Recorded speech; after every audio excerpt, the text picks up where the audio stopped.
Hello sellers.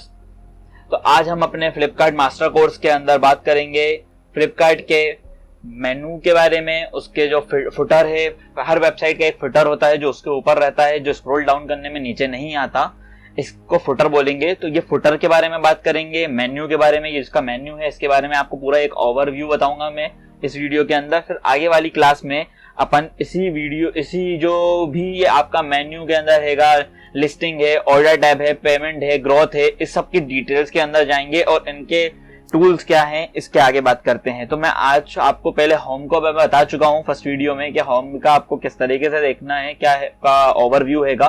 तो हम अपनी नेक्स्ट चीज के ऊपर चलते हैं, वो है लिस्टिंग। तो लिस्टिंग के अंदर जैसे मैं आपको बताता हूं, आप यहाँ पे सबसे पहले टैब देख पा रहे हो माई लिस्टिंग। अब ये माई लिस्टिंग क्या है? माई लिस्टिंग, आपने जितनी भी अभी तक आपके पोर्टल के ऊपर लिस्टिंग करी होगी वो आपको यहाँ पर फर्स्ट रो में एक्टिव लिस्टिंग के अंदर दिखेगी।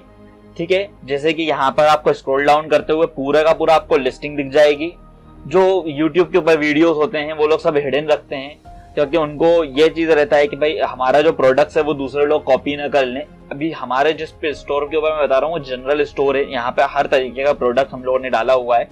अब जैसे मैं आपको पहली चीज बता रहा था कि पहले आपको दिखेगा एक्टिव लिस्टिंग। तो एक्टिव लिस्टिंग के अंदर का टैब के बारे में हम थोड़ी सी बात करते हैं। सबसे पहले जो मैं आपको लेके चलता हूँ एक्टिव लिस्टिंग, यहाँ है रेडी टू एक्टिव। देखिए रेडी टू एक्टिव मैंने आपको जैसे पहली वीडियो में बताया था कि वो वीडियो या वो प्रोडक्ट हमारा जो कि बिल्कुल रेडी है, अगर हम बस एक क्लिक करेंगे हमारा रेडी हो चुका होगा, पर हमने इसको अनएक्टिव करके रखा हुआ है। ब्लॉक लिस्टिंग वो लिस्टिंग होती है, मान के चलिए ये दो मेरे प्रोडक्ट्स ऐसे हैं जो कि या तो किसी चीज की वजह से फ्लिपकार्ट ने मेरे को ब्लॉक कर दिया होता है, या हमारे पास इसका ऑर्डर आता है और हम अपने टाइम के ऊपर इस प्रोडक्ट को नहीं दे पाते, तो ये प्रोडक्ट को ब्लॉक कर दिया जाता है। उसके बाद इनएक्टिव लिस्टिंग, जो भी अभी हम सामान नहीं बेच रहे हैं, हम आपके दो तरीके थे, हम चाहते तो इसका स्टॉक भी जीरो कर सकते थे, हमने इसको इनएक्टिव कर दिया। अब इस इनएक्टिव करने से फायदा इसका ये रहेगा इनएक्टिव करने से कि भाई जो भी ऑर्डर्स है कस्टमर को ये दिखेगा ही नहीं प्रोडक्ट। अगर आपका ऑर्डर में अगर आप स्टॉक जीरो कर दोगे तो कस्टमर को दिखेगा, तो वहां पे लिखा रहेगा आउट ऑफ स्टॉक। तो ये सारा प्रोडक्ट जो है बायर पोर्टल है उसके ऊपर आपको शो ही नहीं होगा। अब आर्चिव लिस्टिंग क्या है? आर्चिव लिस्टिंग इसके अंदर ऐसा है कि इन प्रोडक्ट्स को अगर आप आर्चिव, यहाँ पे क्या होता है फ्लिपकार्ट के अंदर कोई भी प्रोडक्ट डिलीट नहीं होता, तो आर्चिव में करने से फायदा इसका ये रहता है कि आप कभी इन फ्यूचर आगे चाहो तो इसको वापस अपने एक्टिव लिस्टिंग के अंदर लेके आ सकते हो, और नहीं तो आप वहां पे रहने दीजिए। ठीक है, उसके बाद यहाँ पे देखिए बल्क एक्शन हैगा। तो जब लिस्टिंग अपनी लिस्ट होंगे उसके बाद अपने को काफी चीजें ऐसी होती हैं जो कि अपन को चेंजेस करना पड़ता है। जैसे एग्जांपल के तौर पे आपको सारे स्टॉक्स आपको एकदम आउट करने हैं, सबके अंदर 20 रुपीज बढ़ाने हैं सारे प्रोडक्ट्स के अंदर, या ऐसे बहुत सारी जो चीजें होती हैं यहाँ पर वो बल्क लिस्टिंग से काम ओपन कर सकते हैं। बल्क एक्शन हैंगे यहाँ पर, चाहे आप सबको एक्टिव करना चाहे, सबको आर्चिव में लेके जाना चाहे, सबको डीएक्टिवेट करेंगे तो यहाँ पर डीएक्टिवेट मतलब अनएक्टिव के अंदर आ जाएगा। अब यहाँ पे जैसे आपको जो मेन अभी बातें बताने वाली हैं वो ये हैं कि जैसे आप यहाँ से एक चीज टिक कर सकते हैं, आपको 10 लिस्टिंग शो हो रही है, आपको पर पेज 10 लिस्टिंग शो होंगी, और यहाँ पे है 153, तो आपके यहाँ पे पेजेस बन गए, 16 पेजेस यहाँ पे बन गए। अगर आप उसको चाहें तो एक पेज के ऊपर 100 लिस्टिंग को भी एक बार में विजिट कर सकते हैं, देख सकते हैं। ठीक है, उसके बाद यहाँ पर देखें आप, ये ऑप्शन जो दिया हुआ है ये फिल्टर का आइकॉन है का। आप यहाँ पे हर चीज को अपने फिल्टर कर सकते हैं, जैसे कि अभी हमारी कुछ कैटेगरीज के अंदर हेल्थ एंड ब्यूटी में भी है, गेम्स में भी है, कॉटन्स में भी है, और अपना होम डेकोर में है, प्लास्टिक, टीवी, एसेसरीज, बहुत सारी चीजों में। अगर हमको टीवी और उसके रिलेटेड ही कुछ करना है तो हम यहाँ से कोई भी जो भी कैटेगरी हमको यूज करना होगी वो हम करेंगे, और यहाँ पे लास्ट में हमको इस रो के अंदर हमको अप्लाई बटन मिल जाएगा, देख पा रहे होंगे आप। तो अप्लाई बटन को जैसे ही आप क्लिक करेंगे आपके सामने वो चीज को अप्लाई करके बता देगा कि इस कैटेगरी में, ये कैटेगरीज हैं, इन कैटेगरी में आपकी कौन कौन से लिस्टिंग है। ऐसे ही अगर मैं इस चीज को हटा देता हूँ, ब्रांड नेम, मेरे पास जौन से ब्रांड नेम होंगे अभी वो सारे ब्रांड नेम शो हो जाएगा। लिस्टिंग का जो अमाउंट होगा, अगर मेरे को 1000 रुपीज के ऊपर के अमाउंट के मेरे को प्रोडक्ट देखने हैं कि मेरे पास 1000 रुपीज से ऊपर कौन कौन से प्रोडक्ट हैं, तो मेरे को वो सारे प्रोडक्ट्स दिख जाएंगे, ये मेरे 1000 रुपीज से ऊपर के प्रोडक्ट हैं। इस तरीके से ही अशोर्ड के अंदर अगर मेरे प्रोडक्ट्स हैं, नॉन अशोर्ड हैं, अशोर्ड और नॉन अशोर्ड में आपको बताता हूँ क्या होता है। फ्लिपकार्ट अशोर्ड एक टैब होता है, जैसे अमेजोन के अंदर प्राइम टैब होता है, ऐसे ही फ्लिपकार्ट के अंदर अशोर्ड का टैब होता है। अब वो टैग कब मिलता है? इसके कुछ अलग अलग कंडीशन है। एक तो अगर आप अपना जो प्रोडक्ट है वो वेयर हाउस के ऊपर रखवाते हो तो पहला चांस वो हैगा। सेकेंड, अगर आप एक पुराने सेलर हो जाते हो, सिल्वर हो जाते हो, गोल्ड हो जाते हो, अगर आपका ब्रॉन्ज जो मैं आपको बताऊंगा आगे, और जो मैंने स्टार्टिंग के अंदर आपको बताया था कि एक लेवल्स होते हैं, उन लेवल्स के अंदर अगर आप ब्रॉन्ज या सिल्वर गोल्ड के अंदर आप पहुंचते हो तो आपको फ्लिपकार्ट खुद से कॉल करके बोलता है कि सर आपके कुछ प्रोडक्ट्स को हम जो है एफ अशोर्ड का टैग दे देते हैं। तो वहां पर आपको एफ अशोर्ड का टैग मिल जाता है। अब यहाँ पे फुलफिलमेंट है, fulfilment bye seller, fulfilment bye Flipkart, fulfilment by smart only. अब ये क्या होता है मैं आपको बताता हूँ। सेलर तो नॉर्मल जो आप खुद से सेल कर रहे हो, अपने पास सामान स्टॉक करा, आप सेलर बन गए हो यहाँ पे, तो आपके सारे प्रोडक्ट जो हैं वो सेलर पे चले जाएंगे। फुलफिलमेंट मतलब यहाँ से जब प्रोडक्ट कोई बंदा आपसे उठाने आएगा, पिकअप करेगा, तो वो पिकअप किससे कर रहा है, सेलर से कर रहा है, तो वो फुलफिलमेंट बाय सेलर हो जाएगा। अब वो फुलफिलमेंट बाय फ्लिपकार्ट कब होगा, जब आप यहाँ से अपना प्रोडक्ट को वेयर हाउस के ऊपर रखवाओगे, तो वहां से होगा वो फुलफिलमेंट बाय फ्लिपकार्ट। अब थर्ड प्रोडक्ट है यहाँ पे, थर्ड जो चीज दी हुई है वो हैगा स्मार्ट। तो फुलफिलमेंट बाय स्मार्ट क्या हैगा, जैसे आप मान के चलें कि एक इसके अंदर एक नई स्कीम यहाँ पे थी कि आप अपने ही वेयर हाउस, अपने ही स्टोर को एक वेयर हाउस की तरह मेंटेन कर सकते हो। उसके लिए आपको एक अलग तरीके का पोर्टल मिलेगा, आपको स्टॉक डाल के रखना पड़ेगा, 1 डे डिलीवरी देना पड़ेगी। इस चीज को उन्होंने फुलफिलमेंट बाय स्मार्ट बनाया आएगा। आगे अगर हमें लगेगा तो हम आपको बताएंगे इसके अंदर कि आप अगर स्मार्ट सेलर बनना चाहते हैं तो उसके लिए क्या प्रोसेस रहेगी। अब रहेगा यहाँ पे स्टॉक, आपको किस किस प्रोडक्ट का आपको देखना है कि भाई मेरे कौन से प्रोडक्ट ऐसे हैं जिनका मैंने अभी स्टॉक 10 से कम रखा हुआ है, तो वो सारी चीजें आप यहाँ से चेक कर सकते हैं। वही अप्लाई करेंगे। चार्ट साइज, अगर आपका किसी में चार्ट साइज है तो ठीक है, आपको दिख जाएगा आपके। अब यहाँ पर आपको है प्रोक्योरमेंट एसएलए होता है यहाँ पर, प्रोक्योरमेंट टाइप, मतलब कि आप उस प्रोडक्ट के लिए कितना टाइम लोगे शिप करने के लिए। तो यहाँ पर कुछ अलग अलग है। इंटरनेशनल है, आपका पार्सल इंटरनेशनली आ रहा है, आपका मेड टू ऑर्डर है, मतलब आप बना के भेजते हो। डोमेस्टिक है, आपके पास पड़ा हुआ है। रेगुलर नॉर्मल ही तरीके से जा रहा है। और एक्सप्रेस मतलब कि आज ही के आज आप बेच सकते हो।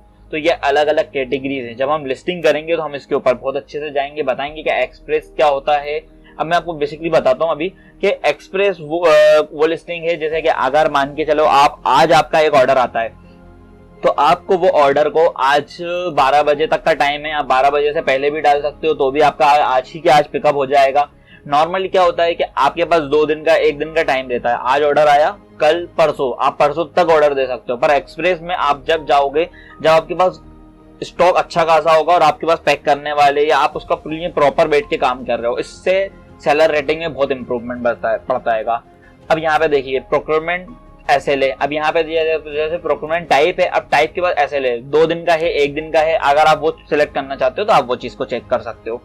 ये यहाँ पर एक चीज कंप्लीट होती है। अब देखिए कस्टम कॉलम्स, अगर जैसे कि यहाँ पर आपको कुछ कॉलम्स यहाँ पे दिए होंगे, अगर आपके लिए कोई सा कॉलम यूजलेस है, जैसे मान के चलें कैटेगरी अगर मेरे लिए यूजलेस है तो मैं कैटेगरी को हटा दूंगा। प्रोक्योरमेंट एसएलए, अगर वो कितने दिन का एसएलए है मुझे गौर से देखना है तो मैं उसके लिए लगा दूंगा। अगर आपको सारे रखना है तो आप सारे के सारे भी रख सकते हो, उसमें काफी ज्यादा जगह रहती है। शॉर्ट टाइप, अब शॉर्ट टाइप के अंदर अपडेट है, कस्टम है, टाइप नॉर्मल। ये अपने जब आप लिस्टिंग पे जाओगे तो इस चीज को हम लोग वहां पे इस चीज का जिक्र करेंगे। अब देखें उसके बाद माई लिस्टिंग के बाद हमारे को दूसरा जो चीज पड़ती है वो पड़ती है एड लिस्टिंग। एड लिस्टिंग के 2 आपने यहाँ पे देखिए, मैं आपको जैसे पहले भी बताया था, फ्लिपकार्ट हो, अमेजोन हो या कोई सी भी थर्ड पार्टी सर्विस हो, ये लोग काफी इंटरलिंक होते हैं इनके यहाँ पर। तो एक माई लिस्टिंग आपको यहाँ पे भी दिख रहा है और टॉप कॉर्नर के ऊपर भी माई लिस्टिंग दिख रहा है।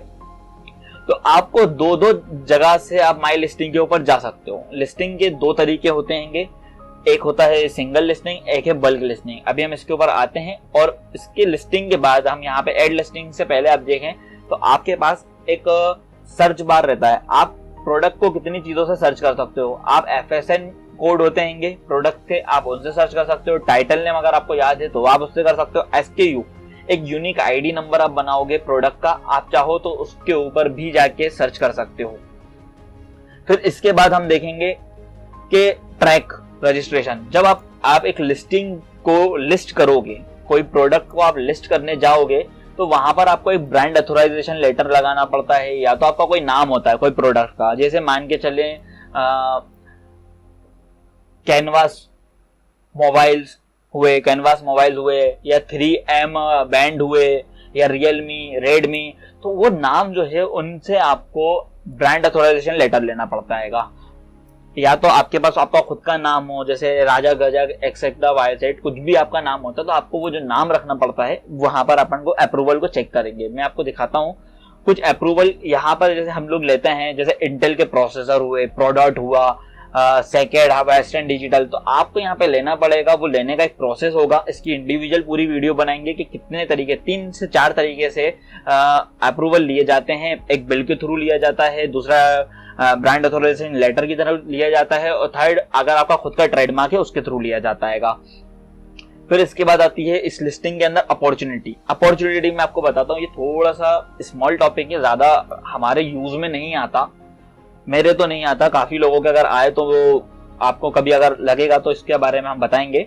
फिलहाल ये जो अपॉर्चुनिटी है, यहाँ पर हमारी लिस्टिंग जैसी होती है और उससे सिमिलर लिस्टिंग जो ग्रोथ कर रही है वो यहाँ पे दिखता है। अब इससे आप क्या कर सकते हो, आपने एग्जाम्पल के तौर पे सॉक्स बेचना स्टार्ट करे और सॉक्स बेचते बेचते आपने यहाँ पे आपने अपॉर्चुनिटी के टैब में आए, तो आपको दिखेगा आपकी कैटेगरी की कौन सी लिस्टिंग अभी लोगों ने करी है और वो चीज ग्रोथ कर रही है। जैसे कि अब मान के चलें गेमिंग माउस है, यहाँ पर दिखा रहा है मैं माउस के अंदर कैटेगरी में डील करता हूँ, क्यूब में करता हूँ, ठीक है।